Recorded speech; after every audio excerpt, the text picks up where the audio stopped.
Você que acabou de clicar aqui nesse vídeo, eu tenho uma proposta para você. Eu quero que você cuide desse jardim aqui, mas eu não quero que você cuide meia boca.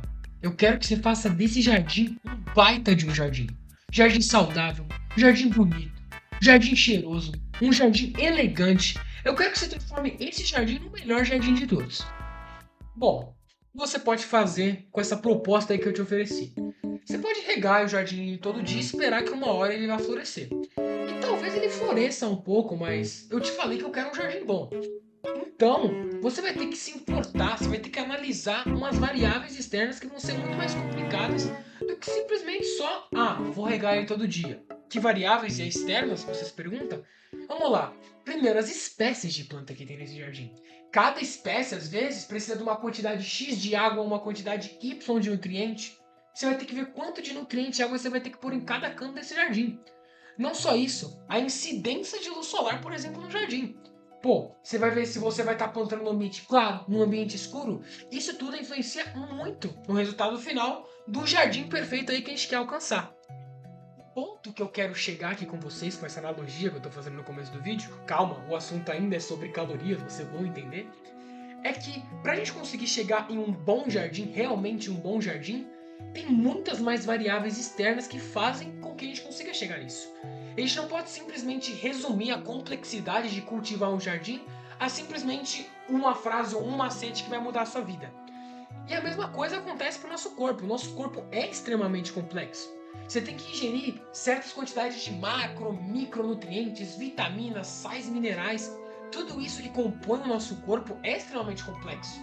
Entretanto, eu não entendo por que de várias pessoas, inclusive especialistas no assunto, recomendem que pessoas façam dietas específicas ou as famosas dietas de déficit calórico, que elas vão se tornar pessoas mais saudáveis. A famosa fórmula matemática, né?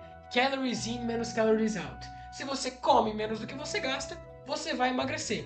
Entretanto, pegando a analogia que eu acabei de mostrar para vocês, não é assim que funciona o nosso corpo exatamente. O meu objetivo com esse vídeo não é simplesmente tacar ladeira abaixo a importância que as calorias têm para nossa saúde. Pelo contrário, é bom a gente saber mais ou menos o quanto a gente está comendo no dia. O que eu acho errado é o que muitas pessoas fazem, que é colocar isso num pedestal e seguir isso cegamente sem olhar nada para trás. A relação que a gente tem com os alimentos que a gente ingere é extremamente complexa. Não dá para você simplesmente resumir isso a uma fórmula de calories in, calories out. Então, o que eu quero fazer com esse vídeo é justamente isso. Tentar instigar um pouco aí o seu pensamento crítico em relação aos alimentos que você ingere e tentar mostrar um lado alternativo do que de fato é se alimentar saudável. Então, bora lá! Antes de mais nada, vale falar aqui que muitos conceitos e ideias que eu vou trazer aqui nesse vídeo foram retiradas de um livro chamado Longevidade Saudável Demanda Inteligência. Se você clicou nesse vídeo, eu imagino que você tem algum tipo de interesse, né, nesse assunto de mundo fitness, saúde física, então eu recomendo e muito que você leia esse livro, que ele quebra diversos paradigmas que o mundo fitness apresenta pra gente hoje em dia e te força a ter um olhar muito mais crítico a respeito da sua saúde. De fato, esse livro sinceramente abriu muito a minha mente em relação ao que é se alimentar saudável, o que de fato é saúde, o que é longevidade, então eu recomendo muito que você dê uma passada, leia, é extremamente bom esse livro. Dentro dos vários tópicos que você tem desse livro, um que justamente chamou minha atenção é justamente o do déficit calórico, né, das dietas baseadas em déficit calórico, que o autor mesmo afirma ser totalmente contra essa ideia, justamente pelo fato do que ele mesmo diz no livro e o que a gente também já falou na nossa grandiosa metáfora do jardim. Existem diversos outros fatores mais complexos que são responsáveis pelo fracasso ou sucesso de uma dieta. E para provar o ponto dele, ele realiza um experimento com ele mesmo. É algo muito comum aí que ele faz pelo resto do livro, inclusive. O experimento em questão, ele seria baseado na execução de duas dietas diferentes. Na primeira dieta, o autor, que realizaria ela por 3 meses seguidos, só poderia ingerir 1000 quilocalorias diárias, justamente para simular essa situação de déficit calórico. Entretanto, com uma condição: ele só poderia ingerir fast food ou alimentos ultraprocessados. Na segunda dieta, que o autor também realizou por 3 meses, ele passaria a ingerir 3.000 quilocalorias diárias, entretanto, também com a sua regra adicional, vamos dizer assim, que os alimentos que ele iria ingerir só poderiam ser alimentos considerados saudáveis.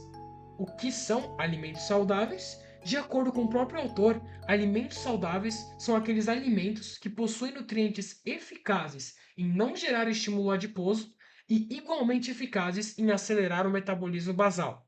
Não só isso, mas outro ponto também interessante de se falar da dieta de 3.000 quilocalorias é que ele também usaria a técnica do estímulo de GH noturno, que é algo que inclusive eu posso entrar em mais detalhes em próximos vídeos. Por fim, outro detalhe muito importante é que em ambas as dietas a intensidade e a frequência de exercício físico seria a mesma. Depois dos 3 meses realizando cada dieta, de fato, o que acho que a maioria das pessoas esperavam aconteceu. Ele perdeu peso na dieta de 1.000 quilocalorias e ganhou na de 3.000 quilocalorias. Então, olhando na balança, dá para dizer que a primeira dieta é melhor que a segunda? Na verdade, se a gente analisa de uma forma mais profunda o que realmente aconteceu aqui, o desfecho dessa história é totalmente diferente do que a gente pensa no início. Na dieta de 1.000 quilocalorias, a maioria do peso que ele perdeu veio primordialmente da própria massa muscular dele. E não só isso, ele teve um ganho de gordura corporal nesse processo. Outras coisas também, como sono desregulado e cólicas frequentes, que ele mesmo afirma, mostram pra gente que na verdade essa dieta não foi nem um pouco saudável no sentido da coisa. Entretanto, contra todas as expectativas, na dieta de 3.000 quilocalorias, o peso que ele ganhou, na verdade, foi única e exclusivamente de massa magra. E não só isso, ele teve uma perda de gordura corporal, ele foi de 10% para 9% nesse período. E outros fatores também, como a melhor disposição e a melhor regularidade intestinal, mostram pra gente que, na verdade, essa dieta que aparentemente por ser mais calórica deveria ser evitada, na verdade agregou muito mais para a saúde do autor. Lógico, o meu propósito aqui não é simplesmente fazer você pensar que você pode comer 7.000 quilocalorias de alimento saudável que não vai dar ruim para você. Pelo contrário, como eu já falei, as calorias ainda assim elas são importantes para a gente ter uma noção do quanto que a gente está comendo. Mas, novamente, eu volto ao meu ponto inicial desse vídeo. A relação que o nosso corpo tem com as coisas, com os alimentos que a gente ingere, é muito mais complexo do que simplesmente uma fórmula matemática de calories in, calories out. E voltando também à metáfora do nosso jardim, não se trata só de o quanto a gente rega ele, mas quando a gente rega ele, como a gente rega ele, com os quais nutrientes a gente rega ele e se o lugar que ele tá é bom para ser regado também. Eu digo isso, né? Eu faço esse vídeo justamente pelo fato de ver muitos influenciadores na internet, famosos influenciadores, que recomendam que a gente substitua certos alimentos por outros, justamente pelo fato deles serem menos calóricos. E de fato, se eu te der um prato de 100 gramas de arroz, 100 gramas de feijão, 200 gramas de carne moída, você vai ter mais ou menos umas 710 quilocalorias, considerando ainda que essa carne moída é gordurosa, tá? E de fato, se eu pegar, por exemplo, um quarteirão com queijo, ele tem menos calorias, ele tem 550. Mas agora eu te faço uma pergunta: o que você acha que é realmente mais saudável?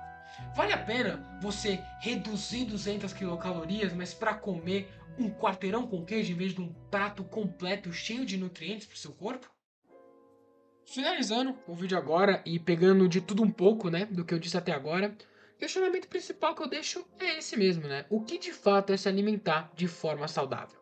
É inegável a gente ignorar o fato de que o mundo fitness hoje está cada vez mais tomado pela estética e não pela saúde em si.